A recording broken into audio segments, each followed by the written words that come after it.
You're live. You're listening to the Podcast Detroit Network. Visit www.podcastdetroit.com for more information. I said, hey, welcome to the Man Cave Happy Hour. I said, hey, welcome to the Man Cave Happy Hour. We're gonna drink a fine whiskey and smoke a really fine cigar.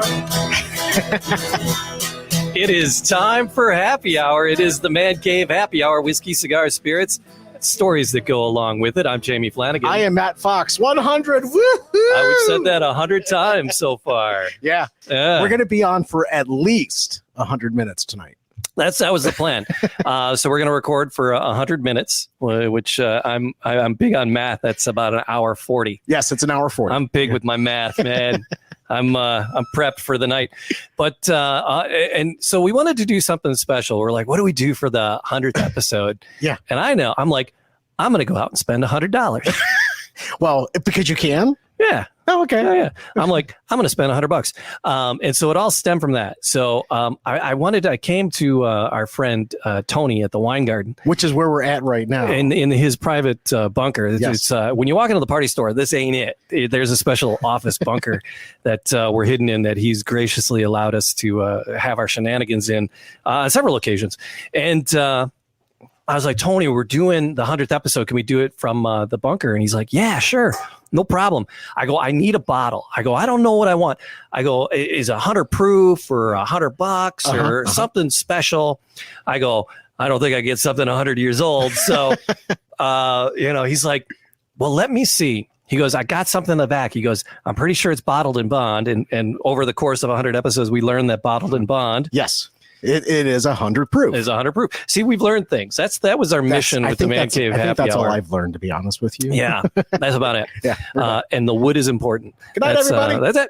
Man, so he came out of the back room and he goes, yeah, it was bottled in bond. He goes, I'll give it to you for $100. And it's a bottle of Old Fitzgerald from the 9 year. 2 years ago. It's the 9 year. These things are going on the aftermarket. They're for a crap ton, for like $500. People pay like lots of money for the old, and he sold it to us. So we're later on, we'll get in and we'll dive into the profile and all that on the old Fitz. Absolutely. But the other thing we wanted to do was talk to some people and have some friends along for the ride, because we've met like so many interesting and cool people over the last 100 episodes. We have really engaged the industry quite a bit. Yeah. And we've met folks in the bourbon industry, in the vodka industry, in the gin industry, in the podcast industry. That's even, it. Right. And we wanted to bring some folks in and say thank you for the support of the Man Cave Happy Hour. And we got people rolling in to join us already. Yeah. In the bunker with us from Zim's Vodka, Bruce. Yes. We got a microphone and headphones over there for you. You can hear what's going on if you wanted to hang out with that. And ultimately, there would be a camera on you. Ultimately, yes. So, I've got a face for podcasts. You do. Yeah. But Sam, if you can start bringing some folks back in, we're going to start with Abby and Aalina, our friends down in Missouri. Yeah, over by the big market there. Yes. Bourbon and Blondes. Bourbon and Blondes are. How's it going? Once again, thank you for coming back and spending a few moments with us. Well, you guys just have to ask. We love hanging out with you. Oh, thanks for being here. And we're going to do that. This could get ugly. I better call an Uber now. I'm cracking this bad boy. We'll talk about what is in the profile and all that later. I know when you guys said that's what you're drinking tonight, I just kind of sat there and looked at the email like, wow, I'm extremely jealous. It's just like it's gorgeous. There's a reason for the decanter, and it's actually the decanter style is actually in honor of John E. Fitzgerald himself. So that's why they decided to do the ornate decanter version bottle for the old Fitzgerald 9 year bottle in bond is in honoring John E. Fitzgerald himself. That's awesome. I love that. What's that? I love it. That's so cute. Yeah.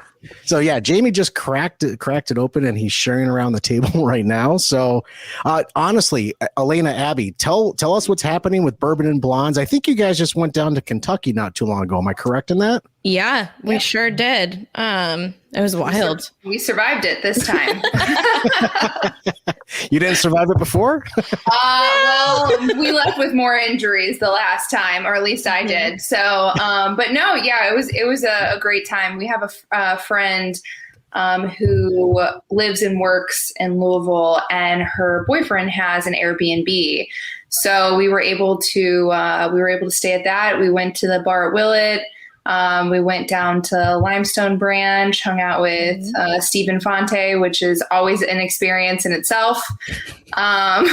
He's hilarious. He has amazing. his whole like tour guide personality, and he just gets going. And if you try and interrupt him with a question, you can't. Like, he's just like on a roll, and he's got all of these tricks, and he does this weird thing with a Glencairn glass where he like pours it in and then knocks it over and rolls it around and spills absolutely no whiskey. And you're like, how did that? How does that happen? not? How does that happen? It's apparently the intent behind the design of the glass is so that if it does tip over and it's poured to the right level, you don't spill. That's very special for a person like me. Matt spilled one earlier while we were setting up. No, I didn't. Can't prove it.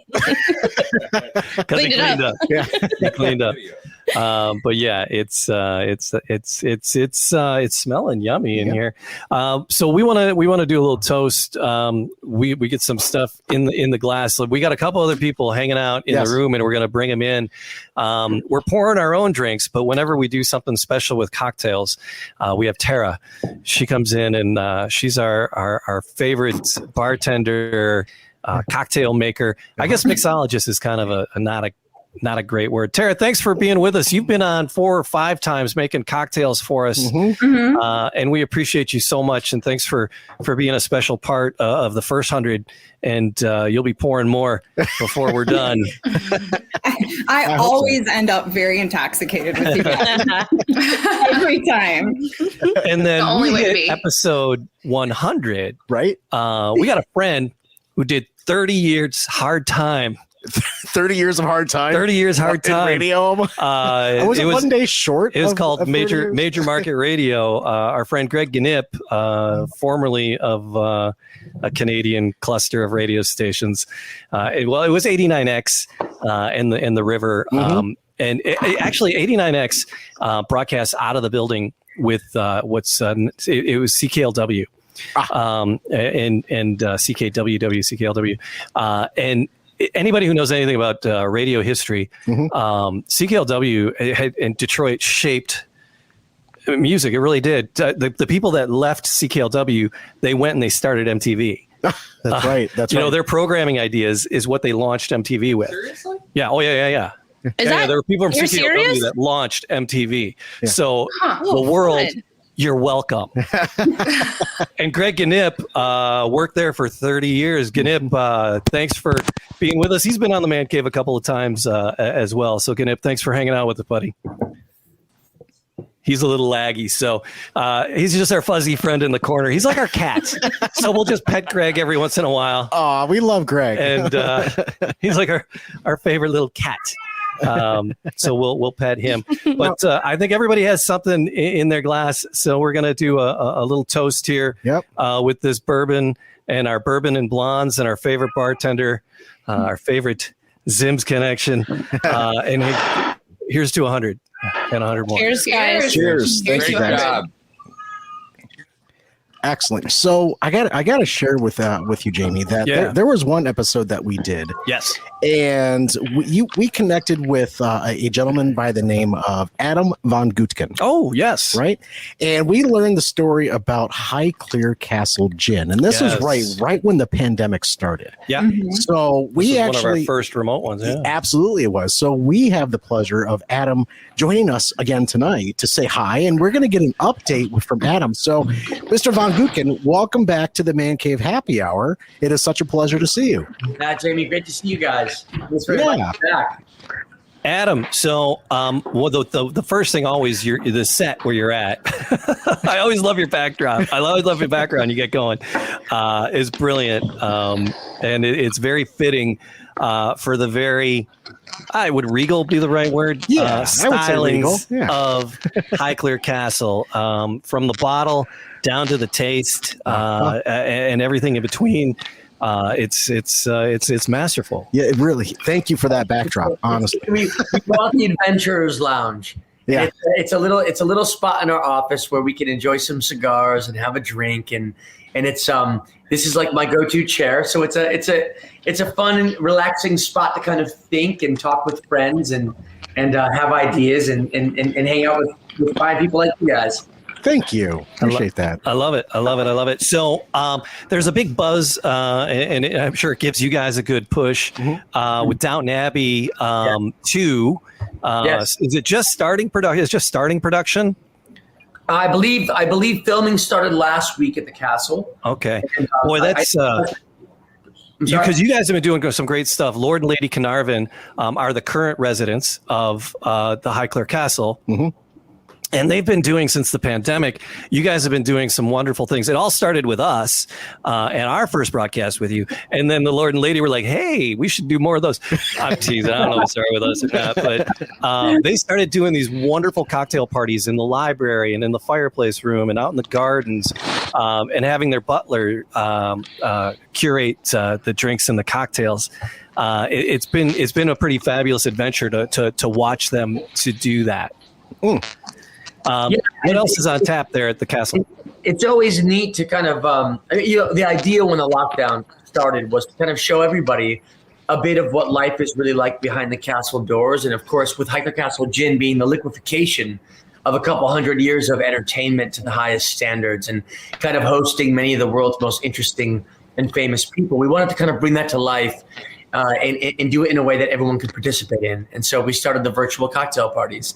And it was so cool for us to see because it was very organic. We just said, we can't do anything right now. So let's start hosting Facebook and Instagram lives. Mm-hmm. And within a matter of, a couple of months, we had like 500,000 people from around the world tuning in.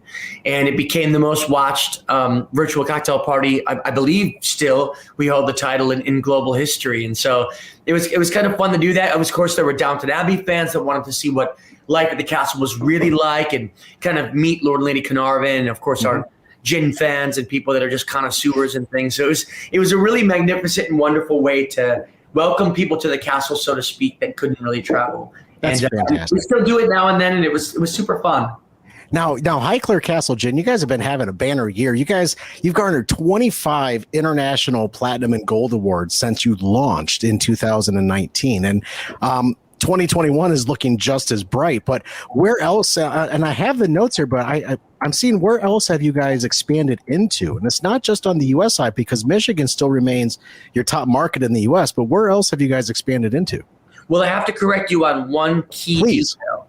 Please. We are now not 25 international awards. We are now 26 as well. Oh, fantastic. Congratulations. It has been a great year. I mean, the year, of course, has been challenging too, with so many our restaurateur friends and partners having shut down and hotels and things. Mm-hmm. But we are a featured spirit on Viking Cruise Line. It's wonderful to see the cruise line industry sailing once again. It's wonderful to see our restaurant partners around the world opening their doors back again to people dining inside and outside, especially London, which is coming back open now in many markets around the United States. We're very excited about our expansion. We're doing California now. We're doing the beautiful island of Malta.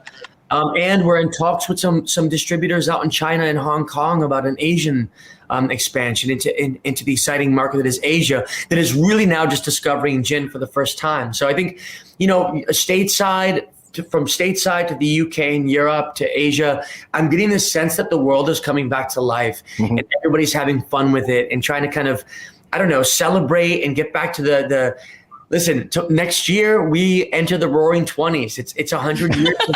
Right. It is. To be at the very head of that movement in all ways that are graceful and elegant and beautiful. And we're doing that and playing our little part in the role. Well, for them to be introduced to any type of gin in Asia, I think Highclere is going to be the best thing that they're going to experience ever.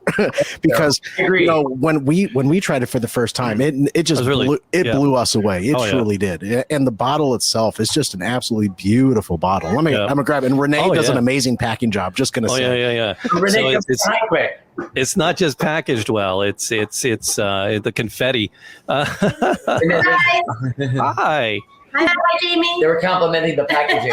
Yes, it's festive and safe. And it's all about the. Oh, we got the. Hang on 1 second there, Matt. There you go. There we go. There it is.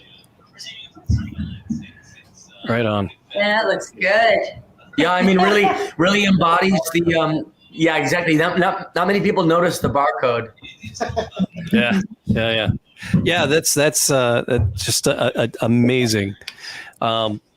So lots of celebrations. We have a lot to celebrate. Yeah, we got a lot to celebrate today. Congratulations on 26 international awards there, Adam. Yeah, thanks. We were the most awarded gin in the world last year, and I think that by the end of this year, I hope that we'll earn the accolade of being able to say we're the most awarded gin in the world, period. Yeah. So we're very excited. I mean, it was, as you guys know, we talked about this last time. It was 5 years of work to bring this brand to life. Yeah. And, obviously I couldn't have done it without Lord and Lady Carnarvon and the amazing team at the castle and our amazing team here stateside, including Renee, who live and breathe the brand every day. And from the botanicals in the field to the oldest distillery in England where we distill, to the team on the ground that brings it to life. I mean, it's all about the people, right? And that's what Highclere represents too, the castle and the estate. It's all about the people that breathe life into it every day that makes it so beautiful. Thank you for that. And that's one of the things about the Man Cave, Jamie, is that we this is what it's all about. It's about learning about brands. It's about not just the brands, but the individuals and the process that they go through to create a passion.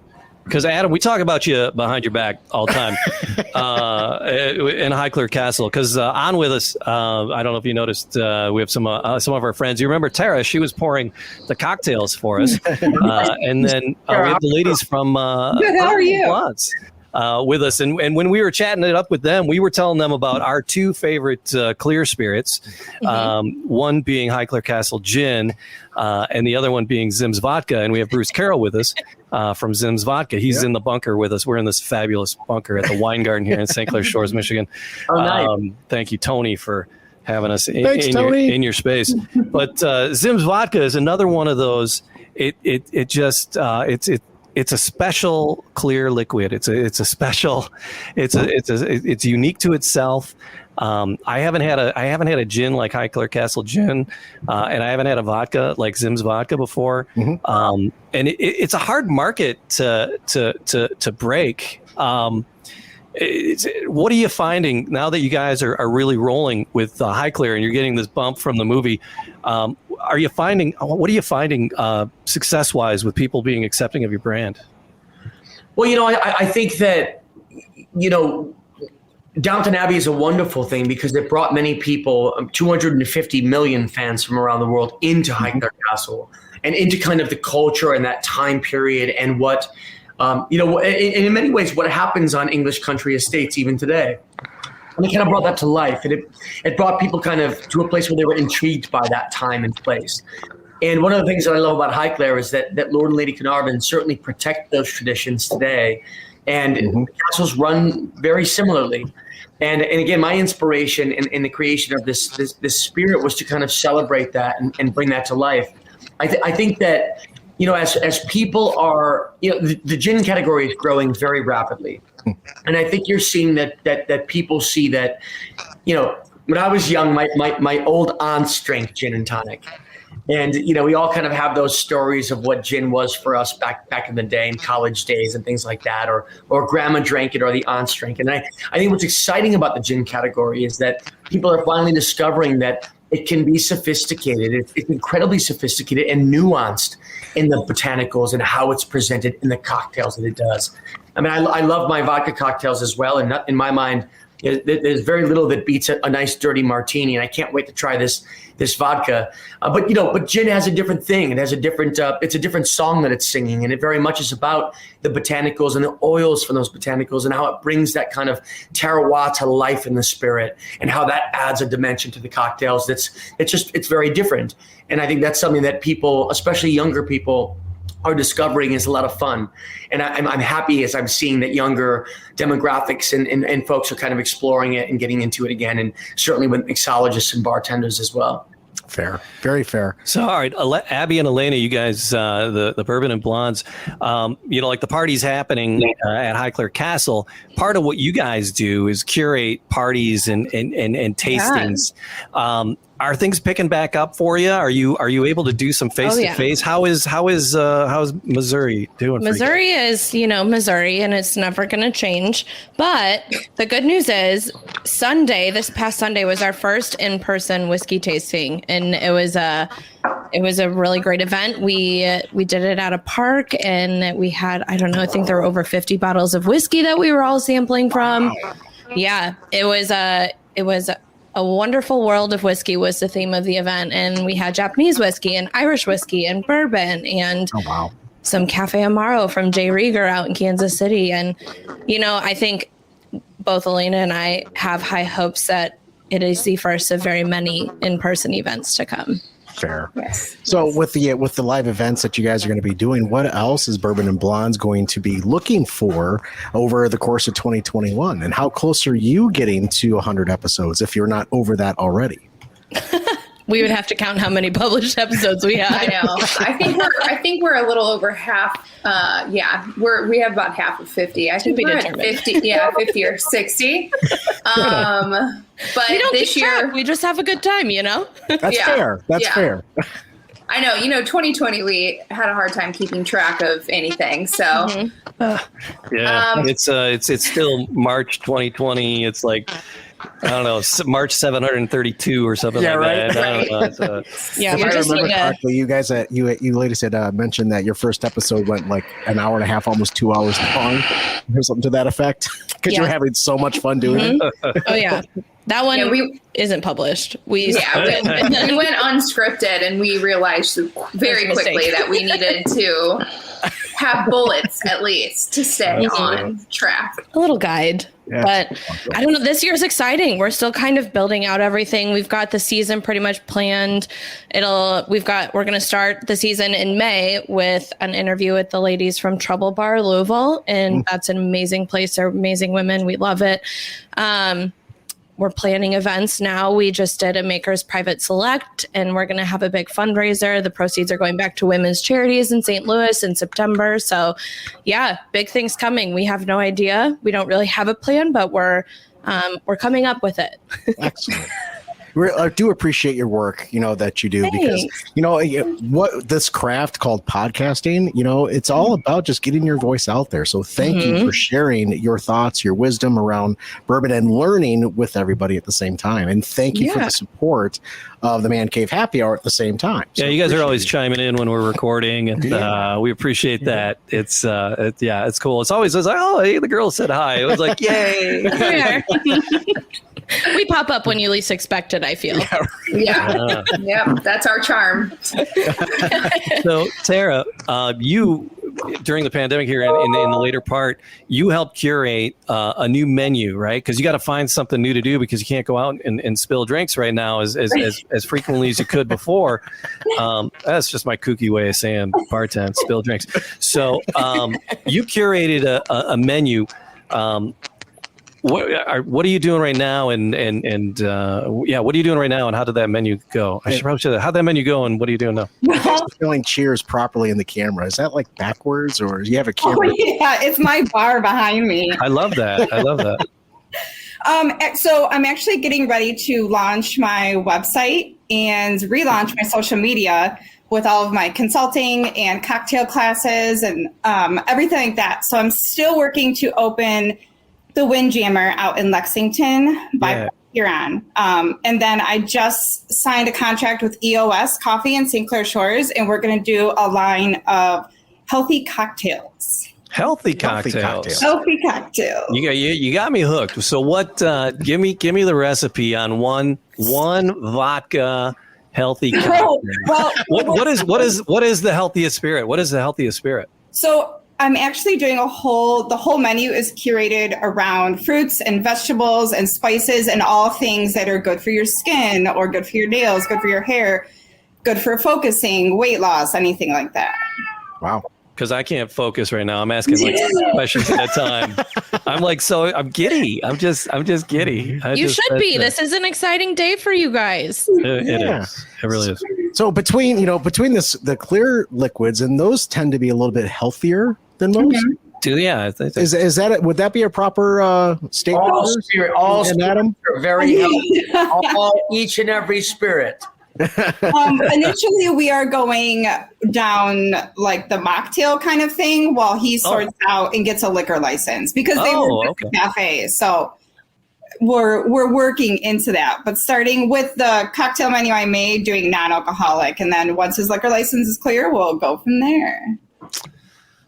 I like it. I like the mocktails. Jamie, we continue to have folks that have really supported the Man Cave Happy Hour. Adam, you have been absolutely gracious, and Renee, thank you for the bottle of High Clear. That will definitely be consumed over months and months to come. But I'm very excited. Just one day. One day. One day. One day of opening. Yes, it's like one day. It's all gone. Derby days right around the corner, man. Right. It could go.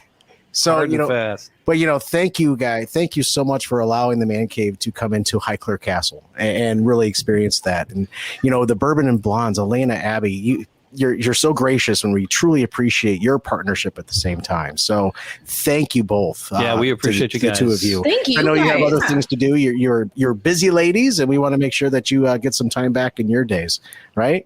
Thank you, guys. You guys can loiter as long as you want. You can stay in. We might hang out for a minute.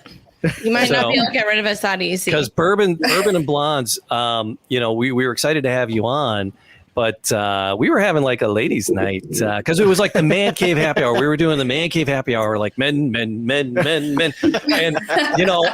people. I'm like, no, it's a podcast for everybody, it really is. And so we wanted to make it a podcast, and we wanted to reach out to the ladies. And I was like doing a little searching around the internet, and I came across a book. I don't know, Aalina, Abby, have you heard of a book called Talk Bourbon to Me? I don't think so. There's a club. There's a club. There's a group on Facebook. There's a site on Facebook, and then it's a series of 2 or 3 books written by Beth Underwood. And Beth had written these books. Beth, welcome back to the Man Cave. We haven't seen you in a while, and we just lost her. She just disappeared. Came and left. She was there for a second. She'll come back. Yeah, blame it on the internet. Blame it on the internet. Beth Underwood wrote a book called Talk Bourbon to Me. She's an author. She's written several things. Yes. But she's telling these great bourbon stories. And she turned us on to another group of folks because she got really busy last year before the pandemic. She had a son who is a senior in high school. Correct. And I teach high school. So I know how crazy senior year is for parents. So Beth was like, I don't have time to screw around with you goofballs.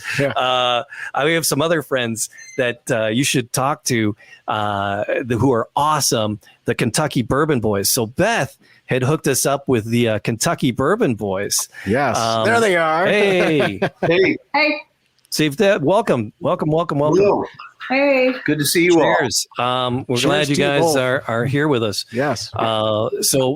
Beth connected us. Beth connected us with the Kentucky Bourbon Boys, and you guys do curated tours around Kentucky. It's just simply amazing. It's you guys. I've been watching your Facebook page, and you're back on the road, getting out there and dealing with people.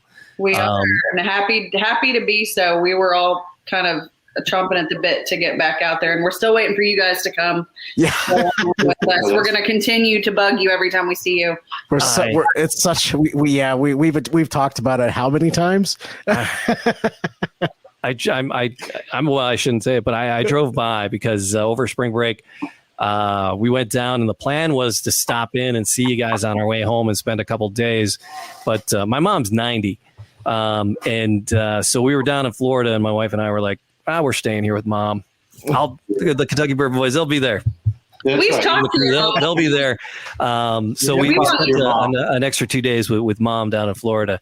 But I felt so bad driving through Kentucky. I'm like, they're going to see me and they're going to be mad because I didn't stop. Well, we enjoyed spending some time with your mom on that one podcast. Yes. So you only got one mother, right? So you gotta spend time with her. So this is Laura. She's the chief wrangler of the Bourbon Boys. And in fact, she gets the credit for naming us because she drove one day with 9 guys who didn't know anything about bourbon, and she could keep us all in line all day, no matter how much bourbon we ingested, and called us the Kentucky Bourbon Boys that day. And so that's where that all came from, and it's certainly stuck. Yep. So you were talking about us being back, and we're not only back, but we kicked the door down, and it's just the windows are blown out, and everything's running on full tilt. Yep. Turning people away for dates. We're blocked out pretty much through July. Right now, we're full up. So everybody wants to get back out there. That's so fantastic. are the things, is pretty much everybody open, but just at a more limited capacity and a more regimented scheduled capacity? They've been varied. And so some people were a little more liberal than others when they reopened, and some are still going very slow. But for the most part, everybody's open other than Jim Beam, but they're doing major construction. It's going to be a good while before they're open again. There's all kinds of things being built there. So But Heaven Hill's open through their construction, so it just kind of depends on the place. Sure. Otherwise, pretty much everybody is up and doing at least tastings, and a lot of them are doing tours and tastings. And then just at the beginning of April, a lot of them expanded the number of people they would allow on a tour. So we're starting to see a loosening. And Kentucky's numbers are really good, too, with COVID, very low, lots of people vaccinated, hospitalization rates down to almost nothing. So things are good here as far as how that's all being managed. Wow. That is good news. That is very good news. I've been dying. So if we come down and we need to stay someplace, should we stay in Louisville proper, or is there a town? Is there someplace that we should shoot for? And is that something if we called you? Because my wife was like, "Well, you got this harebrained idea. You want to go see your Kentucky Bourbon Boy friends, whatever." And I'm like, "Yes, I do." She goes, "Well, where are we going to stay? What city?" And I'm like, "I'll call them. I'll find out." But then we decided to stay, so I didn't call you. But so that would have been my question for you. Do you help find lodging? And is it Louisville proper, or is it what city would you recommend? Yeah, we recommend Louisville just because, we're partial. We're from here. But we've been known to pick up in Bardstown. We'll pick up occasionally in Lexington. Bardstown, obviously, if you're a huge bourbon fan, you're going to want to go there. Fair. And see all the sites there kind of when you're not touring. But there's also a little bit more to do in Louisville. And we have a lot of connections here. With Airbnbs and hotels. We work with Distill downtown and can get some decent rates for some people at a couple places. So we definitely try to be like a full service in that way of like with recommendations. And we don't want to just be about the bourbon. We want to be about like Kentucky. So we want you to have a blast while you're here. Right. Like if that's finding a place, if that's suggesting where to go to brunch, whatever, that's what we're going to do. Are there any popular cigar lounges that you would recommend for certain folks? Well, there's Kramer's here in Louisville.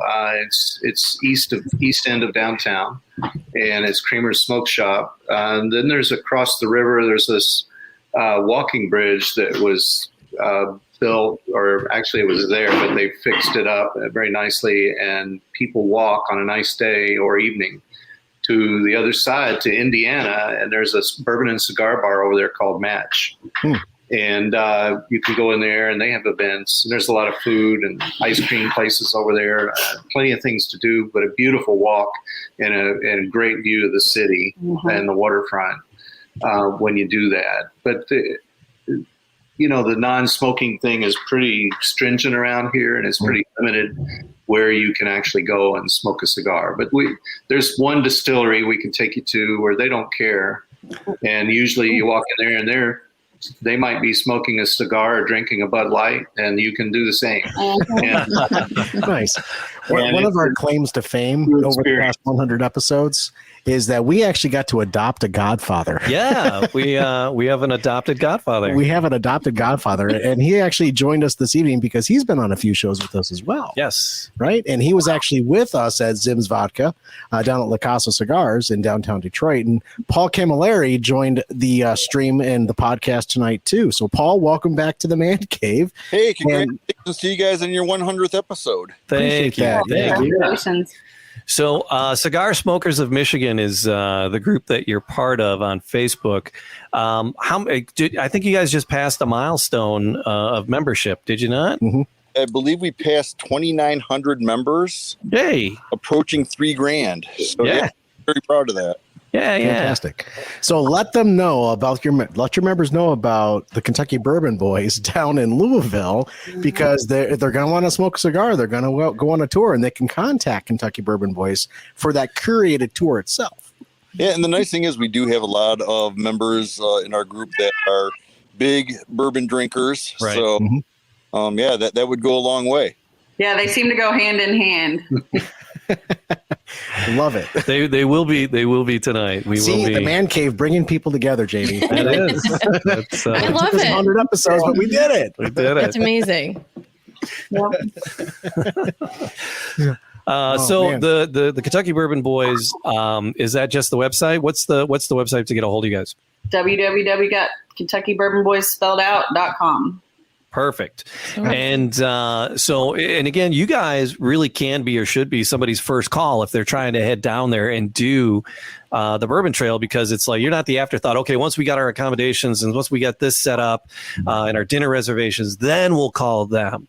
Actually, you probably are. It'd be wise to include you earlier in the process, because you can really help guide people even to those other ancillary things of where the go-kart track is. So it's funny you say that, because we actually got a review on TripAdvisor a couple weeks ago, and Dad wouldn't tell the story, so I'll tell it on him. But he spent time on the phone with them and told them recommendations and stuff, and they wanted a date that we had already closed.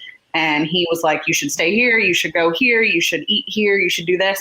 And the dude wrote a review for us and was like, I'm going to book with them next time, because he was so cool and had so many recommendations about things other than a bourbon tour. And we couldn't book with them, but we're going to next time. So that's fantastic. But we just like to help people out, when they're traveling. When you travel, you want to know what are the places you ought to go that maybe are not the main tourist things that you see everywhere, but where off the beaten path should you go, and what's out there that you're not going to know about. Yeah. Right. So we just try to do that to make sure people have the best experience possible.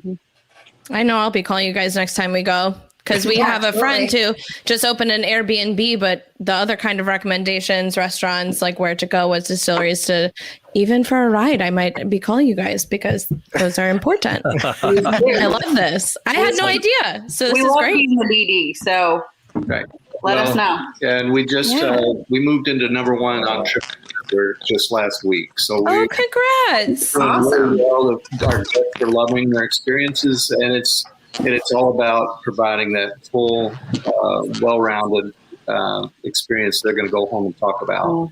And so that we enjoy having people here, and we get to know them all about their families. We've had everything from crawfish farmers to spy plane pilots in the van with us. So it's just really interesting to hear people's stories and share a fun day with them. That's another episode of the podcast.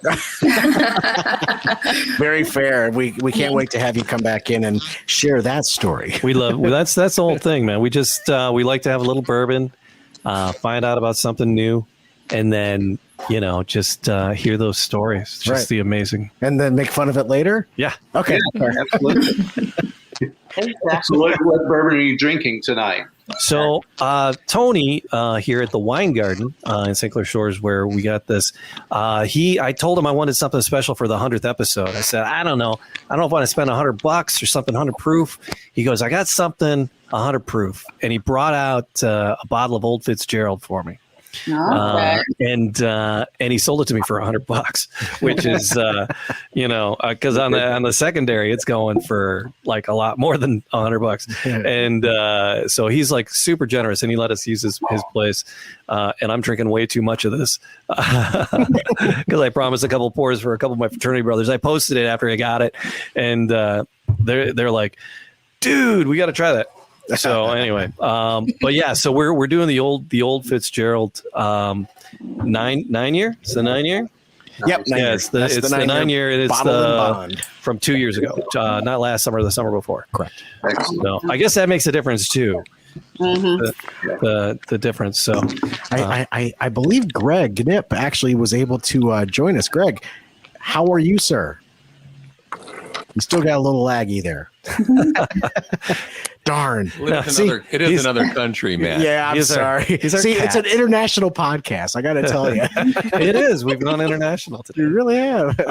With Greg, Greg, he's been in studio. He's never been, he hasn't Zoomed. No, he has not. Yeah, we've had him in the studio down at the studio downtown at the Detroit Shipping Company at the one point in time, if I remember correctly. Yeah. Anyways. So, Paul, we're drinking Old Fitzgerald. What would you pair cigar wise with a bourbon, a 9 year bourbon, to 100 proof? Oh, see, when I go something like that, I'm going to go with one of my more expensive cigars. So I'm looking at Arturo Fuente, Eye of the Shark. What else do I have that's up there? Maybe an H. Upman Anniversary. You can't go wrong with Padron. No, I'm probably going to go higher end. I like those. We got a couple of sticks in the bag. Matt brought a couple of sticks that I don't know if we'll get to them or not. Well, eventually, yeah. Who knows? So before we're done, we'll be doing the cigars too. Knip, are you there? Oh, he's Ganopping. He just launched a new podcast himself. I don't know if this is a very, very regional thing, but he was. I'm trying. How are you? Hey, there he is. Greg Gnip, 30 years Detroit radio, and a dear friend of mine for pretty much all those years. I met you just as you were getting started. It was you and the D-Man in that closet overnight, and I was coming over in the morning and interning for Mike Harrison, and you and the D-Man were doing those overnights, just playing They were in there playing a stack of whatever the hell they wanted all night long. Those two guys, they were characters, man. They were just tearing up the airwaves. And he's been doing it ever since. A good 30 years there, and we've been pretty dear friends for about 25 years. And we appreciate you taking some time and stutter stepping through. He just launched a podcast called Gnip. It's like GNYP, like the game. Yeah. But they just kind of talk about food and politics and fun and music. But they have a guest coming up on his podcast. The guy from The Pursuit of Happiness, the singer from The Pursuit of Happiness. And I don't know, it's Detroit radio is so weird because we're so heavily influenced by these great Canadian stations. In The Pursuit of Happiness, it's like dead or Canadian, and it's like, so this guy is the singer from The Pursuit of Happiness. And I think it's would be a very regional song. I don't think it's swept the United States. Like the Bare Naked Ladies are massive here in Metro Detroit, and they do well all around the country, but they're just massive in the United States, in Metro Detroit. Yeah. As are the one of my favorites Canadian bands, I believe, and Greg, you can correct me if I'm wrong, the Gandharvas. Oh yeah, I believe they are from Toronto themselves. And so again, but yeah, you guys, he's going to be talking to the singer from The Pursuit of Happiness. That's awesome. Can you hear me now, though? Yeah. Yes. For 2 seconds. So can you guys hear me? Yes. Oh yeah, give the thumbs up. It's very laggy. All right, good. So the Gandharvas are actually from London. My bad. Even closer. It is. I have the worst internet right now. Right. So yeah, the Gandharvas, London is if you go up to. I'm apologizing for this internet problem. It's okay. We love you still. We still love you. Because Tara is doing stuff up near Port Huron, and that's like right across. London is just right across the Blue Water Bridge there, on the Canadian side. So it's only an hour and a half here from the city. Sarnia. So awesome. There's no radio stations up there. Nothing. Zero. There's no radio stations left in Detroit anymore either. It's old country or Christian. That's all you get once you get to a certain point, and then you got nothing else. All right, our Kentucky Bourbon Boys, they had a split. Hey, there's nothing wrong with country Christian. Praise.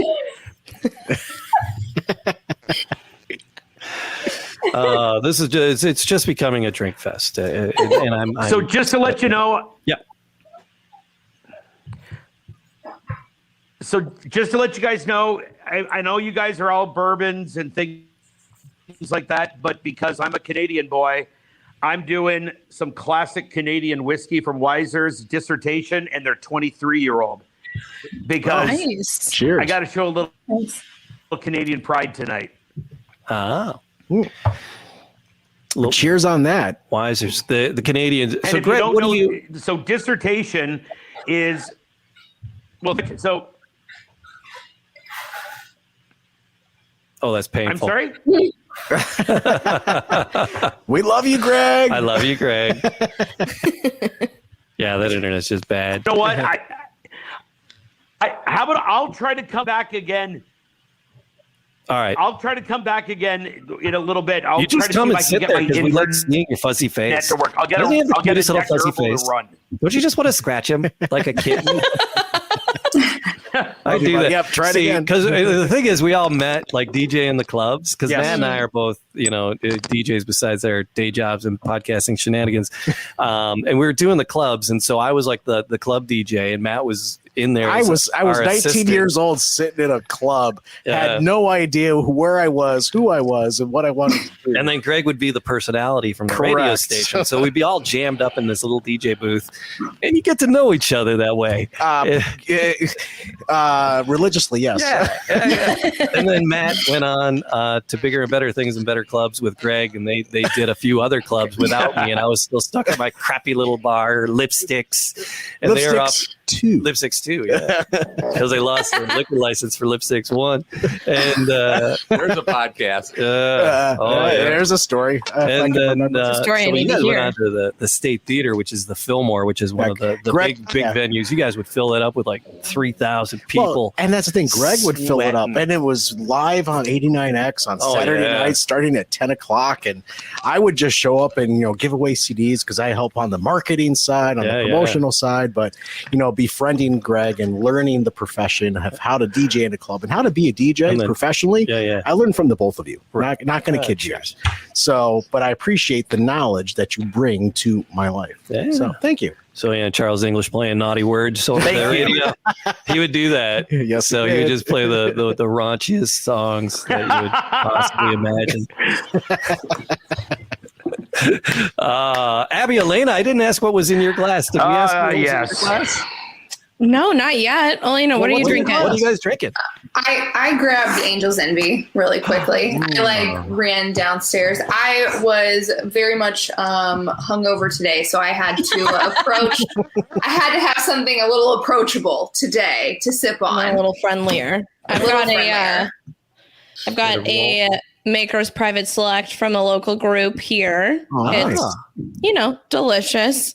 It was now, also did Greta help you with that? Did Greta Harper help you out with that bottle, or is that just? I don't know. So this is not one that we did. The one that we did is going to be coming out in the fall, but I would have to assume Greta was a part of it, but I'm not sure. So what do you when you say the one that you did? You guys help pick some staves? Well, we did. Aalina and I last week actually sat down with Greta and we picked a Private Select. We did some staves. We chose, a breakdown of 10, like always. So now it's just got to cook a little, and then we'll get the bottles. Where is that going to be? Is that through Bourbon and Blondes? Is that through a club, or what is it? It's a Bourbon and Blondes. It's a charity barrel is what we're calling it. So we'll take all of the bottles and sell them, and the proceeds are going to go to 2 women benefit charities in town. Awesome. I love that. Yeah, it's it's exciting. Ship things? Are these is it going to be an auction? Do you have what? Are you going to have more than you know what to do with? we might do some raffles, we might do some auction items, but we're gonna do some bottles for pre-sale, which is exciting. I don't know. We're still working out the details. You know, the pick is a little fresh, so now we have to start planning things, which is fun. Yeah, I like it. Awesome. I like it. You guys have to. You have to let us know. It's St. Louis in there. I mean, or well, Missouri's not that far. It's not. We could drive and pick up a bottle. Yeah. We're gonna be up in your neck of the woods. I think. What is it? Next weekend? Next weekend. Mm-hmm. Really? Yeah. All right. Well, if we won't have the bottles yet. You won't have your barrel yet. Maybe we have Greta can because she goes back and forth. She can probably. Yeah. Mm-hmm. For sure. Absolutely. Yeah, we're excited. You can put us down. You can chalk the man cave down for one for sure. You know how? Okay, awesome. We got you. Awesome. You know how they're like, you have to, sometimes it's good to name it after like the flavor profile so people know what they're getting out of it. Yeah. Well, we came up with a salted chocolate caramel as our flavor profile for it. So okay. Delicious.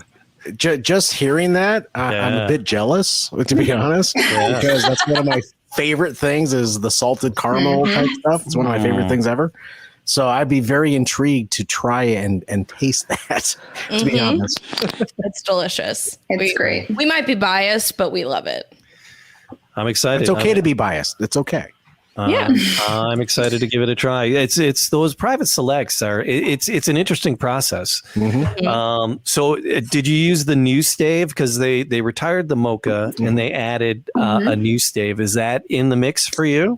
It is a large part of the mix. Is it? Okay. The Mondiant is yeah. We walked into it and we're like, okay, Greta, here's what we want. We want a spicy chocolate, and then it sort of turned into the salted caramel chocolate thing. But there's a lot of the Mondiant in there. Okay, cool. Yeah, because Greta, she has got this Pelican case, this travel case, and it's got all these bottles in it of the different flavors of the stave. And she came in studio and she started pulling these out. I'm like, oh my good Christmas, what is happening here? And it was so gorgeous to pull all those out and to sip our way through them. And that's how you derive and you make those picks. Yeah, if you go back to that episode that we did with Greta, you were in studio when you did that. Yes. I was not. I was sitting at home in front of my computer. I had streamed in and 100% jealous when as soon as the StreamYard kicked on and I started looking at what was on the table and what was in front of Greta and Jamie, I just sat there. I'm like, what is wrong with me? Why aren't I there? You should have gone. That was a mistake.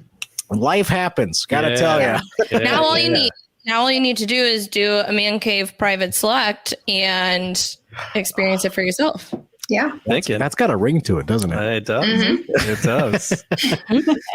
We don't have that push that you guys do. So it's I'm sure that you have friends who would want to participate. You just got to ask the right people. That's true. That's a very fair statement. You don't have to do it on your own. There's so many bourbon clubs around the city too. So, bars and restaurants are always looking for something exciting to do. Yep.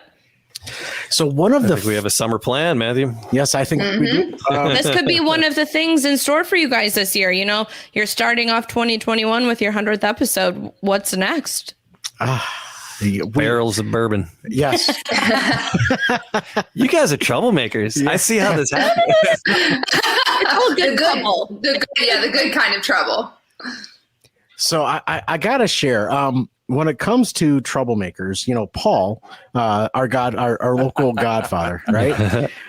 When we first had Zims on the show, I believe you, Jamie, went to Paul and you said, "Hey, Paul, we're actually doing a show with Zims Vodka, and we need to do a cigar, and you need to help us, understand what type of a cigar to have with vodka." And it was, Paul, help us understand one of the more challenging things that you had to do with the Man Cave.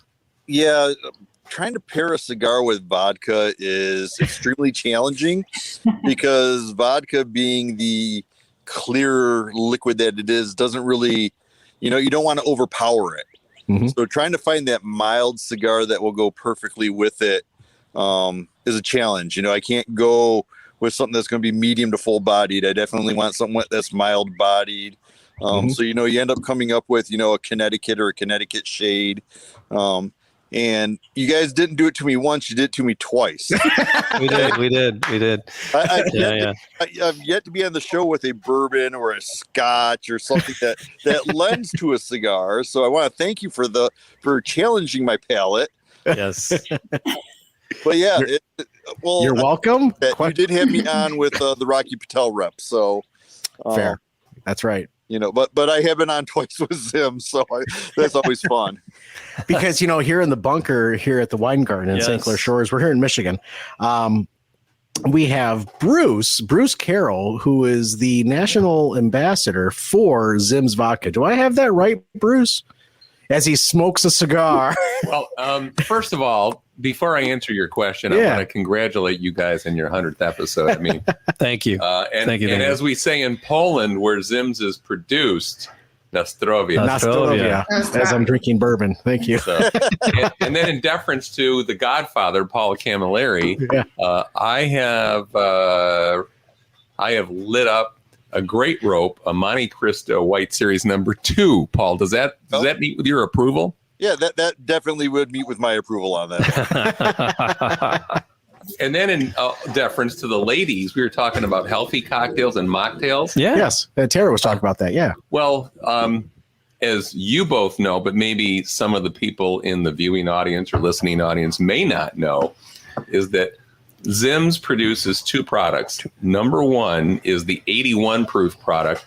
Most people know that vodka is 80 proof, but when Terry Olson, the CEO and founder, thank you, of Zim's Vodka, came up with this, he wanted to be one better. So we made it 81 proof. One better.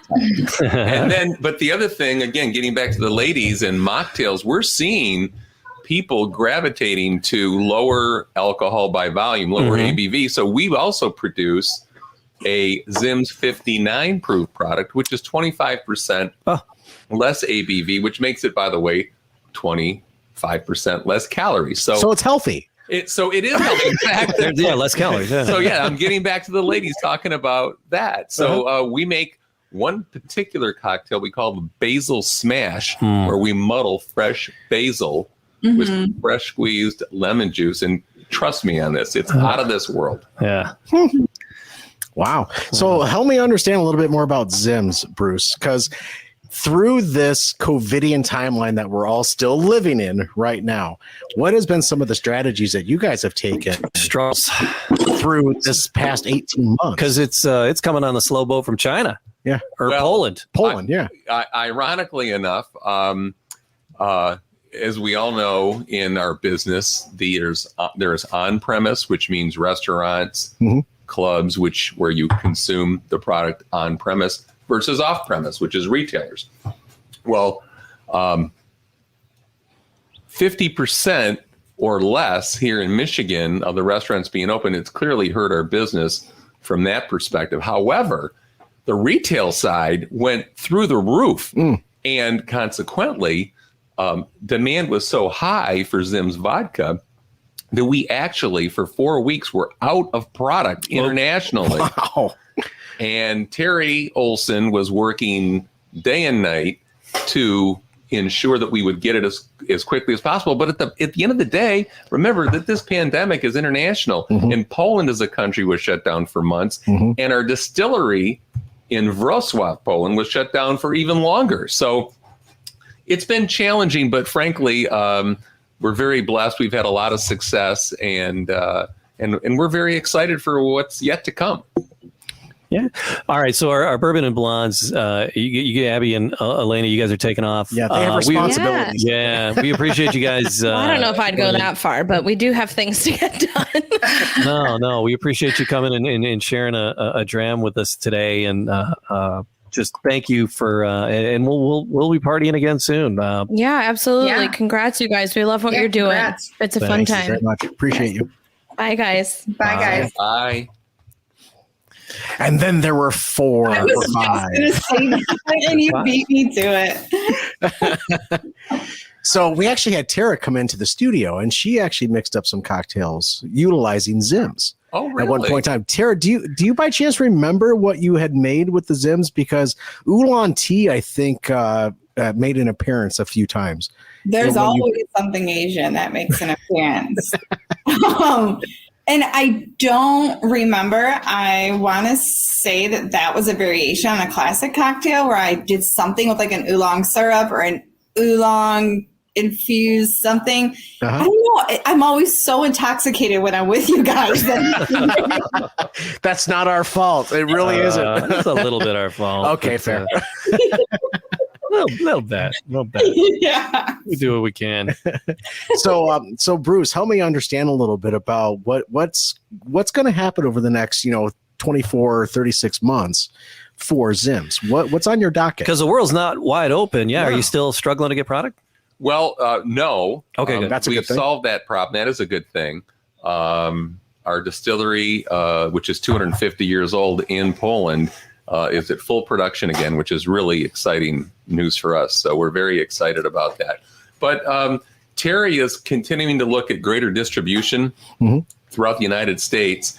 And we were talking about Canada earlier with your colleague. Greg? Yeah, with Greg. And he is from, and I don't know, is Greg going to come back in or? I don't know. He's still trying. And by the way, it's interesting because Terry and I have talked about this before. Zooming while zimming. Yeah. So regardless, we're looking at expansion throughout the United States. He's got reasons he doesn't want to go into Canada, which, you've heard of the GST tax. Yeah. You know what GST stands for, right?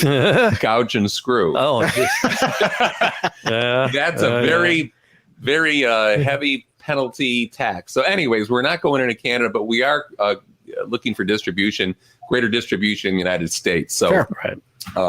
But things look great for Zims Vodka, thanks in part to many of the guests that we've had on with you behind the bar. Yeah, you started your own podcast, right? And it's called Behind the Bar with Zims, if I'm not mistaken. That is correct. And you've kind of made your way around the restaurateurs in Southeast Michigan yourself. So help everyone understand what you're doing in that regard. Sure. Behind the Bar was the brainchild of Terry Olson, he's had the vision for Zims Vodka. And we wanted to expose the restaurateurs and the on-premise clients in particular that stock and serve Zims Vodka and Zims Vodka signature cocktails to the public. And so we have, as you know, candid conversations with some remarkable restaurateurs. And have a lot of fun in the process, by the way. Yes, you do. I mean, it's really a blast. And of course, the restaurateurs love the publicity and the hospitality, the camaraderie. They can speak about not only Zims Vodka signature cocktails, but their food and what makes them unique amongst all the others out there. The thing about the Behind the Bar with Zims, each of the people that you've talked to so far, they all have great backstories, what they did before being restaurateurs. The last guy from the Caju Cafe, we talked to one of the new owners. I mean, they've been there 3-4 years. Right. John Rutherford, right? And, great. A musician.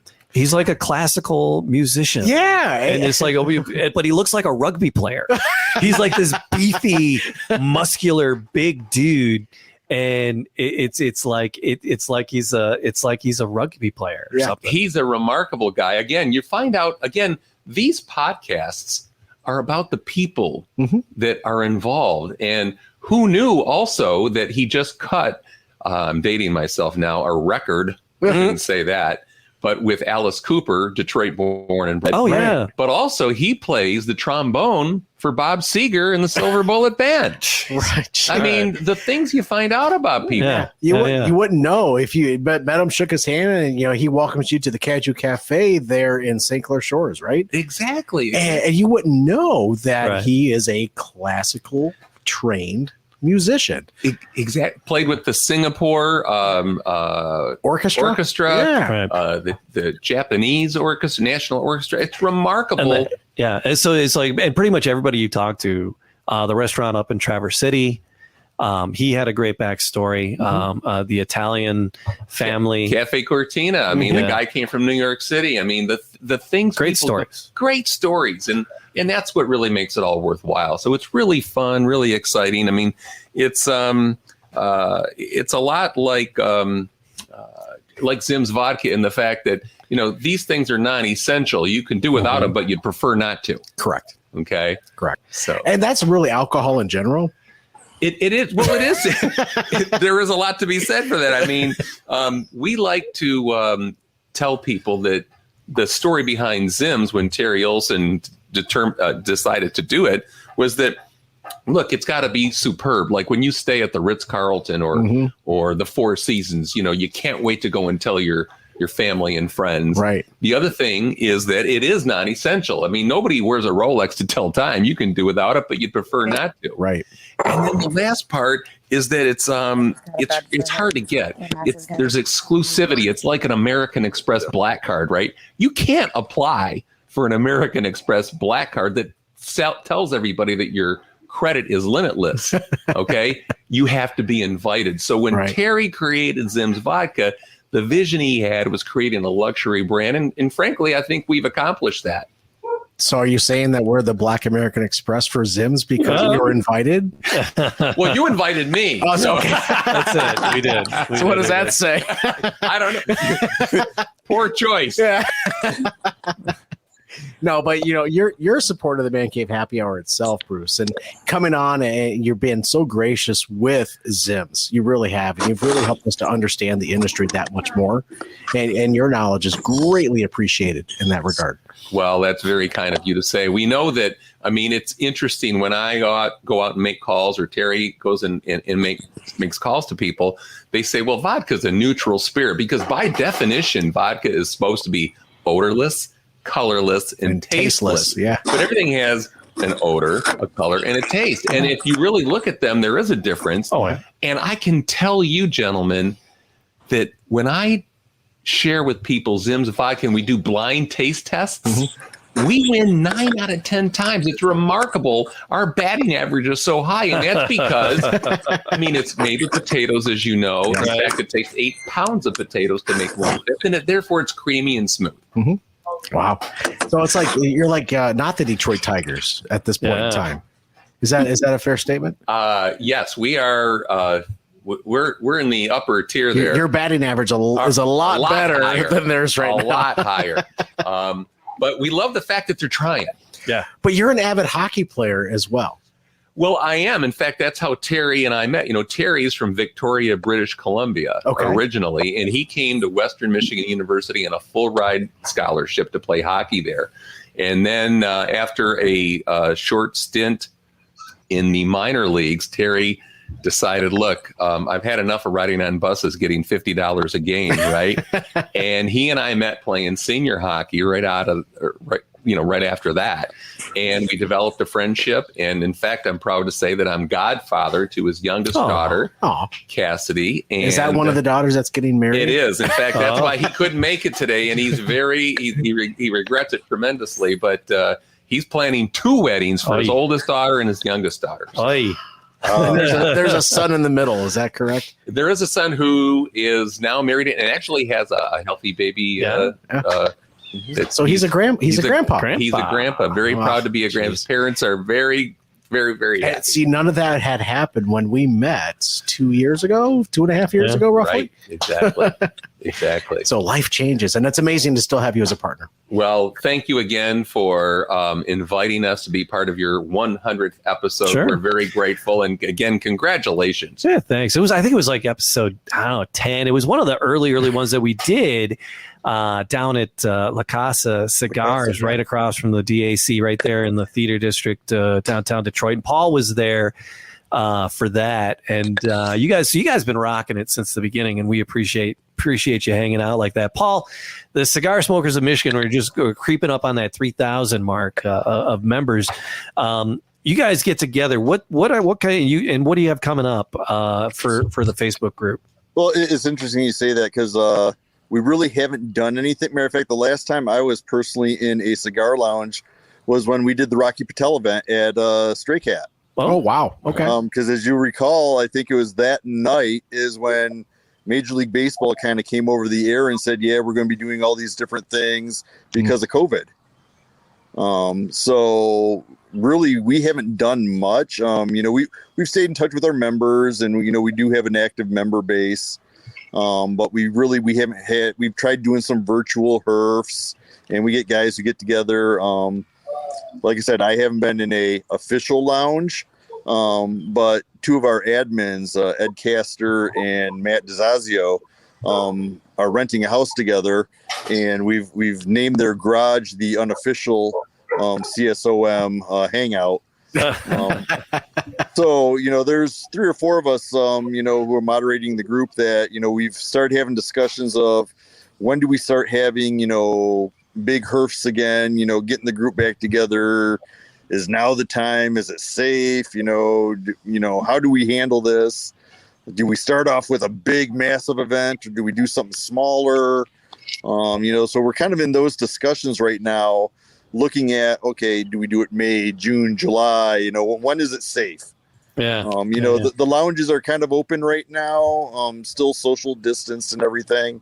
But again, we're kind of the same way of, we're looking at the safety of our members, and when do we pull that trigger? We're fortunate enough. One of our moderators, Travis Hess, his fiance works for Drew Estate Cigars. Oh. Ed Castor, who you guys may have met. We've had conversations with Mr. Castor. Yeah, absolutely. He's repping now for Blanco Cigars. So we're thinking, hey, we could probably get David Blanco, the owner of Blanco Cigars, up for an event. But it's just a matter of when do we do that, and I think we're probably closer to August, September, pulling the trigger on something. That's fair. But we're kind of doing what everybody else is doing in the country, and kind of taking a wait and see approach. Wait and see. It's like being in the army. Hurry up. Wait. Oh yeah. All right. I do know that when we did the event, Paul, if you recall, with Matt and Jamie at La Casa, back then there were only like 1,000 members of Cigar Smokers of Michigan. Yeah, you're approaching 3,000. Like the Man Cave Happy Hour, Matt and Jamie, with 100th episode. We got 5 people that watch. Yeah. But you're approaching 3,000. That's remarkable. I mean, that's fantastic. Yeah, we've grown exponentially, and it's a great group. We try to keep all the politics and BS out of it, and just post what you're smoking, and let people know how you're doing. And we actually just recently got a new member to the group who's been kind of talking with the moderators, with Ed and Tim Laporte. He's actually a lobbyist.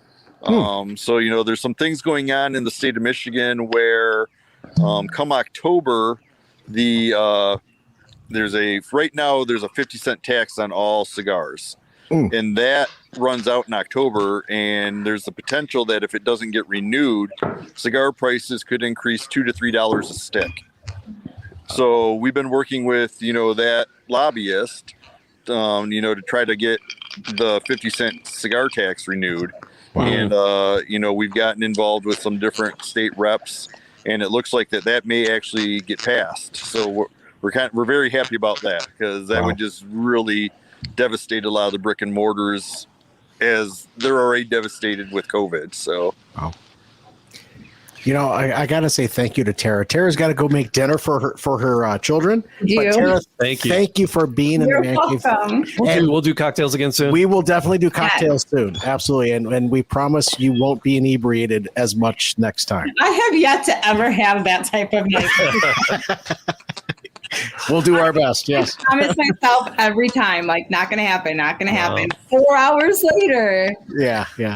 But thank you for being a part of what we're doing here. No, for sure. Congratulations. Thank you. Bye. We'll see you later. All right, Matt. So we've been sipping on this Old Fitzgerald. Yes, it's 100 proof for the 100th episode. Even Sam has a pour. And Sam's gonna. You're 21 now. You're 22.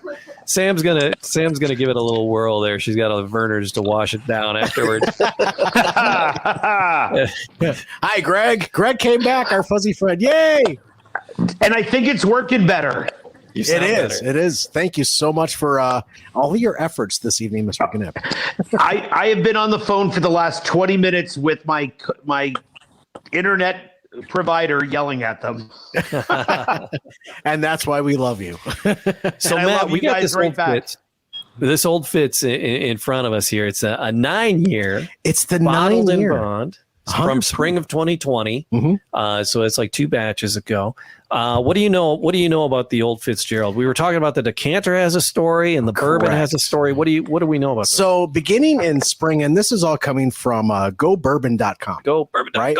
So beginning in spring of 2018, the distillery, which is actually Heaven Hill, right? Which is where Angel's Envy and all that fun stuff is from, right? All right. So the distillery has begun releasing a series of well-aged wheated bourbon for each distilling season, which is spring and fall, right? So with the Secret Distillery only releasing sprinkle it in each summer, this is a bottle and bond bourbon, and they're packaged in this ornate honoring decanter. It's a really beautiful looking decanter, which is actually honoring John E. Fitzgerald, who was a treasury agent near the turn of the century. I'm not sure if you knew that. I see. This is the stuff that sticks. So, it's a 9-year-old. They released it in spring of 2020, and it's a bottle and bond, which is 100 proof because it has to be distilled in the same distillery every single time in the very same exact way. And I believe it was Colonel E. Taylor that really kind of started that whole bottle and bond industry, right? Yep. To really create a product that could be consumed by the American people at that point in time, right? But in this bourbon, Old Fitzgerald, the sweetness that you get on the nose, it hit me so quickly, and I've been sipping on it this entire hour and 20 minutes that we've been sitting here. Oh yeah. But the sweetness hit me immediately. It truly did, and it continually just lingers in such a great way.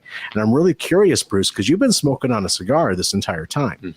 How is the pairing going between that cigar and the Old Fitzgerald? It's fantastic. I mean, it's easy on the palate, but it does linger. But it's a subtle lingering. It's just remarkable. And by the way, I understand that if you're the average Joe and not Jamie and Matt celebrating your 100th episode of the Man Cave Happy Hour, that the price is a premium. This bottle is. Yes. See, but can I just jump in really, really quickly? Please. That's the crazy, right? So this is the crazy part. And I love listening to Americans saying $100 is a lot of money. In Canada, we go, you know what? That's just a good bottle. Right? It's the craziest thing because, I belong to a bunch of the Facebook pages online and people will be like, I got this bottle for $45. I broke the bank. And I'm like, oh, that's Evan Williams in Canada. Yeah. That's that GST you're talking exactly. about. What's the exchange rate right now? Do you know? About Between 22 cents. And the Canadian dollar? Oh, the Canadian dollar has made a strong comeback in the pandemic. We'll take you when you're down. Oh my goodness! But in all honesty, gentlemen, this pour, this dram of Old Fitzgerald, when you actually let it linger a little bit, you're gonna really get that vanilla feel that most bourbons have, right? But then you're also going to get that hit of apple. And it's which part of the apple is it coming through? Is it the skin? Is it the fleshy part of the apple? Sure. Right. So if and when you do taste this, for folks that are watching or listening, you know what that's something you have to look for is really expand your palate. It's not just about, the butterscotch or the vanilla and what have you. It's about everything else that's in there. But go to the grocery store and kind of smell things, right? Or buy things that take them home and smell them, because you start smelling things in the grocery store, you're going to get kicked out. Yep. Right? Sounds like personal experience, especially if it's the cashier. Right. He didn't like it at all. You smell it. This bourbon smells like Axe. But then you start to get more florals out of that taste, and then all of a sudden you're feeling that nutty feel where you might go, it kind of feels like a walnut or a praline. And the Old Fitzgerald on flavor.com is actually saying, you know what, pralines actually kind of hint in there on the taste. So that's just the kind of the thing that you look for when you're tasting a bourbon is like, what am I going to get out of it? But you have to expand your palate at the same time. And you have to experiment. Of course.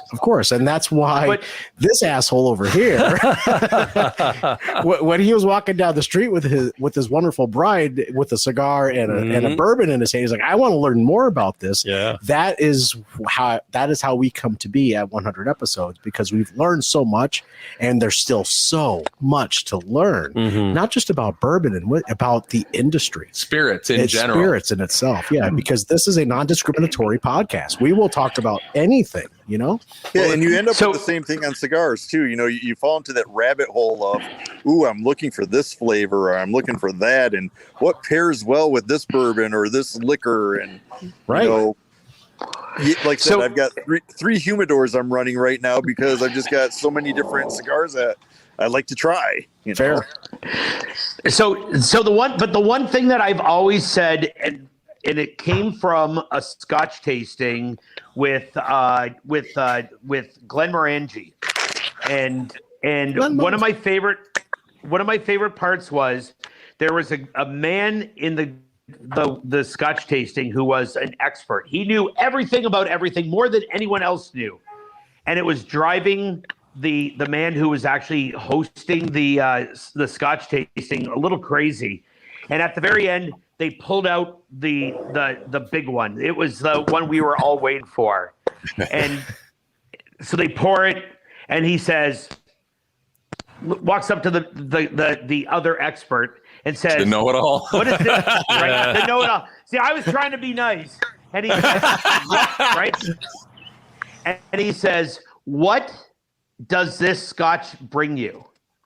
And he went, I can tell it was a left-handed monk who picked the tender leaves of an acorn tree, and he shoved them in, blah, blah, blah, and all this kind of stuff. And the guy just hits his fist down and goes, you're bullshit.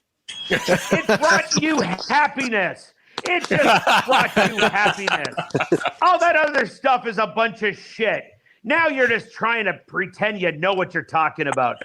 And to this day, that's my new favorite thing when it comes to Scotch, whiskeys, bourbons. It's like, what does it bring me? I'm so happy I'm drinking it or smoking a cigar and all this kind of stuff, right? And that's what I always tell new people when they're getting into this thing. Read everything you want, do everything you want, but drink it and just remember, whiskey is to be enjoyed and loved. Fair. Yeah. You know what? You may not. It's just enjoy it as much as you can. Yeah. But responsibly. Well, responsibly. Yeah. And that's why. And then, gentlemen, can I and I'm going to say this now to you guys right now. And I'm sorry, I'm kind of just stealing into your podcast right now. But no, I would love for you guys to come over to my house and record one of your podcasts with my Canadian whiskey. Ooh. When? Well, the governor of Michigan is going to have to approve of that first. You know what, Bruce? I'll swim the canal. I don't care. That's it. We'll bootleg it over there. Reverse bootleg it like we did in the 20s. That's it. Right. The Roaring 20s are back, baby. Adam said that earlier. Right. When the border opens, I would love for you guys to come over here, and I would love to give you guys a tour of some of the very interesting Canadian whiskeys that you cannot buy in the United States. Better still. Well, what's interesting, secrets. Really, to parallel what you're mentioning, Terry again is from Canada. Yeah. And he, when doing the research to produce Zim's vodka, said, well, gee, where are the best whiskeys made, right? Arguably Canada, right? Obviously bourbons, Kentucky. He mentioned wines like France. Of course, California wines are great too, but France. Best beers, arguably Canada, Belgium, Germany, And then he came to vodka. I'll drink a fat tire anytime. Just saying. There you go. But when it came to vodka, it was Poland and Russia. And by the way, Poland and Russia have been in literal wars over vodka. So, but Terry felt that the Polish people would be easier to deal with than the Russians. Not to mention that Poland truly is the motherland of vodka. It's not even close. Wow. Well, and it's funny you mentioned that. Because you have the same thing with cigars. Everybody thinks of the Cuban cigars, and those really, they get their kind of their niche because you can't get them. But, most cigars now are coming out of Nicaragua, Honduras, the Dominican Republic. Those are your hot spots now. Mm-hmm. So, anywhere along that belt, you can find something that's going to satisfy your taste buds. Mm-hmm. Where are your favorites coming from right now? Mine, I have a lot from Nicaragua. I have to admit. That's what I've been hearing Nicaragua a lot as like just really consistent, and just tasty. Well, it's interesting, Paul. I'm sorry. Oh no! Go ahead. Just remember when we do the Canadian whiskey podcast, Cuban cigars are fair game in Canada. Yeah, and they're very anything expensive you guys too. want to, meh. You know what? You get 20% off. We've got exchange rate. See, it gets back to the exchange rate. Yeah, we got 20% off. Exactly. That's I was sitting there thinking, how do we get 20% off? Oh, exchange rate. I get it. Oh, but getting back to the Cubans, Paul, you're right. Because part of a luxury brand is exclusivity, just like I said about the American Express Black Card, right? Because you can't get it, it makes it more desirable, right? Absolutely. And it's really no different. That's why, again, in Terry's vision of Zim's Vodka, he said, look, we don't want to be all things to all people and be everywhere. We want to be in the right places. And that's been our business model. I got distracted. I'm trying to light a cigar. I actually walked around the corner and I grabbed a couple of those sticks. So right now I am actually I have about a little bit more than a third of a bottle of Zim's vodka left. I'm just saying I can't wait till the border opens. We can help you. I know a guy. I know a guy. I'm asking for a friend, right? Isn't that the way it goes? But yeah, no, we would look forward to that. Of course, Terry and myself being hockey guys, I remember countless occasions going to play tournaments in Canada. In fact, I love the Canadian national anthem. I was hoping you'd just start with a "Oh Canada." If you want, I'll even sing it partly in French. Oh, like they do on, one of the things I love about living here in the Detroit area as a kid growing up is, and you'll remember this, I remember when Hockey Night in Canada was on not only Saturday nights, but Wednesday nights too. Remember that? Oh, yeah. I mean, yeah. And not a Saturday night goes by without me turning on CBC and watching Hockey Night in Canada. In fact, if I have my brothers in Detroit playing, I hope I don't get in trouble for saying this, but I'd rather listen to the CBC feed than the American. Oh, we feed. always do. Yeah, at my house, if it's on Hockey Night in Canada, we're watching Hockey Night in Canada. All right, and I'm not being mean against any of the American broadcasts, but you guys came up with that hockey puck that would sometimes go, the electronic hockey puck, the glowing puck. Oh, the Peter puck. That was the glowing one. Poorest marketing thing ever. It would be like, and it would be in the fifth seat, the fifth row, and it'd be like, no, that guy would be dead right now. Exactly. Oh, Mario Lemieux. Oh, he killed another guy. Well, it's interesting. I mean, since we're talking hockey in Canada, Terry was down at a very nice golf club in Ohio, and lo and behold, who shows up to play golf there but the GOAT, right? Wayne Gretzky. Ah. And of course, I guess I could find it on my phone, but for purposes of the viewing audience, I won't look for it. But the bottom line is Wayne Gretzky loved Zim's vodka and was drinking it. And we have a signed bottle he took, which is pretty cool. Yeah. We're very excited. That's very cool. Yeah. Well, as I recall, isn't Gretzky's daughter engaged to Dustin Johnson? Yeah, they're engaged. They've been together for quite some time now. So yeah, exactly. See, us Canadians aren't so bad all the time. I think not only are you our neighbor, but you're our favorite neighbor and ally. Absolutely. I think I'm speaking for most Americans too. Well, so many Detroiters. It's Letterkenny, so. There you go. One day they're going to make their whiskey. One day they will make their whiskey. Oh, I can tell the you. beer's Puppers. What's the whiskey? What was the whiskey? Well, Puppers is actually the beer. Well, Puppers was beer, and then there's Gus and Brew.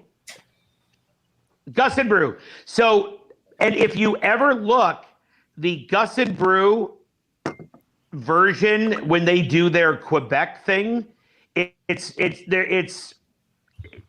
just watch the when they go back to Quebec and look at their bottle.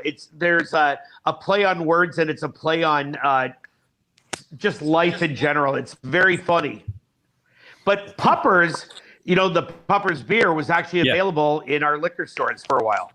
Oh, geez. In the Brewers retail? Yeah, they actually in the liquor store. They actually found a brewery that would do it.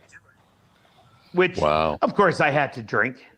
Of course. I love that. Well, you know what? The can of in at least I think it's here in the States too, but in Canada, Molson Canadian beer. If you recall, John Molson, who started it, what the little tagline at the bottom of the can says, right? I don't. An honest brew makes its own friends. I don't remember. Yeah, that's true. Is that true, Tool? Pat? I've had many honest brew make many an honest friend, and many honest brew make many a dishonest friend. So I don't know. What the truth is. Gentlemen, I gotta introduce you all. Greg, you may remember Pat Ackerley, and this is an long-time friend of Jamie's. Yeah. And Pat is the brains behind the Man Cave Happy Hour theme song. That is this gentleman. I do. He took 3 minutes out of his day and came up with an amazing theme song. Congratulations. And then we recorded an episode downtown Detroit, Hockeytown Cafe. There's a recording studio on the second floor called Music Town. And one of my former students, Annie, runs it, and it's run by another radio group. And but they said, "Yeah, come on in and record." So we recorded, and Pat came down to Hockeytown because we were just talking about hockey. And we were with Detroit City Distillery. I think it was Detroit City Distillery. Yeah. And so Pat recorded that live there on the spot. Kind of threw him on the spot, and because the thing is, he was in the 80s and 90s. He was in a band called Beer on the Penguin. Okay. In Detroit. Yeah. And they had one of their songs was called Whiskey and Women. I'm like, dude, you got to come on our podcast and play Whiskey and Women. Because I was a groupie of the Penguins, and I'm like, dude, you got to come on the podcast and play this song. Just you and the acoustic. Come on, do it. He hadn't sung in a while, and he came on. He said, well, I'm going to write a theme song for you guys too. And we're like, oh my God, awesome. Right. And so he did that, and he got so into it, he blew his voice out for the Whiskey and Women. Well, but it went well. I loved it. He was like, oh no, it was awful. But dude, it rocked. No, it doesn't. Hopefully, unlike Hockey Night in Canada, they'll never change the original theme song. Right, Pat? Right. Yeah. We'll see. But Pat, it's weird because Matt and I, this is our 100th episode, and every week Matt and I get together, and it's like you're with us because we kick it off with the song that you wrote in your voice, and you're here. So you're here each and every show, Pat. So we appreciate you doing that for us. It's like being 19 years old again, sitting in the DJ booth, the Lipsticks 2, listening and watching you two yahoos do what you do. Yeah. You did a lot of watching of what we do. You don't have a guitar nearby, do you? Maybe that could happen. Matt did all the work. Me and Jamie worked the room. That was it. We would that's how we would DJ, right? Because Pat and I had been there for like a good, year just abusing. They gave us an open bar tab, which was foolish. They didn't know you very well, did they? No. And they were like, well, buy some drinks for the people. As the DJs, we want you interacting with people, and people make a request, maybe buy them a cocktail, and and we're like, all right, and then you guys can have cocktails too. And there were nights where like, how high do you think we'll get the tab tonight? Maybe to 100. Drinks. What did Dave say to you? Dave was the guy who was the manager, was Dave. There was the manager Dave there who made that agreement with us. There was a night where we were really hitting it heavy. We called everybody we knew. Come on up, we'll feed you drinks, And then I don't know if you remember this, but like Brendan Shanahan and Sergei Fedorov were in the bar. And I went up and bought him a beer. As I was getting a beer, I was like, this was like at 9 o'clock, how we played like little warm-up music or whatever. And I was like, hey, you guys are, and they're like, yeah, we're just chilling. Don't make a big deal. I'm like, let me buy you guys some beers. And they're like, send them over to that table in the corner. So I sent a whole round over there. I don't know what they ordered. We drank like fish all night. And at the end of the night, Dave took me in the office and said, how in the heck do you guys do you think you could justify a $500 bar tab? It's like, what do you guys are the DJs, you drink more than we pay you. And I'm like, dude, you said it's an open bar tab and buy drinks for the people. Not all the people. Yeah. Welcome to the Man Cave Happy Hour. But he didn't cut us off. He didn't, the next week we still had our open tab. We played it safe for a couple of weeks. We behaved ourselves a little bit. But every once in a while we'd be like, all right, how are we going to get it this week? we didn't let Matt drink until he was 21. So he'd sit up there sober. and we would just abuse the heck out of him. Here's a stack of CDs. Play these. In this order. Done, we'll be back up. Don't open the mic, and eventually, he just started doing whatever he wanted, playing his own mixes, getting on the mic. And the more he did, the less we had to do. And we still had the bar tab, so it was great. It was bar tab, got paid at the end of the night. But you have to remember, Jamie remembers stuff. So when I'm playing the Sisters of Mercy before Peter Murphy, he would know that. And then I would throw in the Afghan Wigs and be like, no, that's not how I put those CDs in order. All right? Make sure you do it right. Yeah. We got away with some stuff. Yeah. It's a great theme song. Seriously, all kidding aside, it's awesome. Thanks. It was I was practicing the other song, the Whiskey and Women song that I wrote back in the 80s or 90s, and I just was messing around. I'm like, they're doing the Man Cave, the Man Show Happy Hour, and I'm like, the Man Cave Happy Hour. I'm getting my stuff messed up. Anyway, I'm like, they don't have a theme song. That's kind of dumb. So in a couple minutes before I jumped in the car to go to downtown, I put it together and I go, hey, I wrote this if you guys want to listen to it. And Jamie's like, listen to it. Let's just put it right on the air. All right, man. It's all right. Okay, here we go. If we one day we'll re-record it the right way with a few more musicians. And now, when we're on stage in a theater, and Jamie and I are sitting on stage, and we're doing our podcast for a couple hundred people, you know what? We'll have a full-on fucking band for you, Pat. That's all right? it. Orchestra. We know some. That'd be cool. We know some musicians now, don't we? Yeah. Be like Questlove or something. Exactly. That'd be cool. Holy smokes! So how's that bottle of Fitzgerald? Oh, it's brilliant. It is. I had to take a break. Well, I imagine. hitting it hard. Hitting it hard. But that brings us to 100 minutes of the 100 episodes. Oh my goodness. Of the Man Cave. You know, for those that have stuck with us for the past 99 episodes, and now you're listening to the 100th, thank you for sticking with us, for having a good time and learning with us at the same time, right? So we appreciate your patronage. We appreciate you subscribing and liking and watching and all that jazz. Yes, for sure. And all our friends and new friends, old friends. It's been a wonderful journey, and Matt and I just thanks to everybody and everybody at Podcast Detroit. Dave. Remembering Dave, and then Bob and Randy and everybody at Podcast Detroit that have helped us so much keeping the show on the air. And more to come. We're not done, are we? No, not by a long shot. All right, my liver's still alive, so I guess we're all right. Isn't it Frank Sinatra who said the best is yet to come? So it is. Lots more cigars. Paul's phone died on him. A lot more cigars. A lot more Zims. More Highclere Castle. And absolutely a lot more bourbon and some Canadian whiskey. Tool, I know you jumped on late. Ganip invited us to his house for Canadian whiskey, so you're coming with us. When are we doing that? Do you want to open the border? Do you want to swim the canal? Or as soon as the border opens. Seriously. Have you been, Greg? Have you been stateside?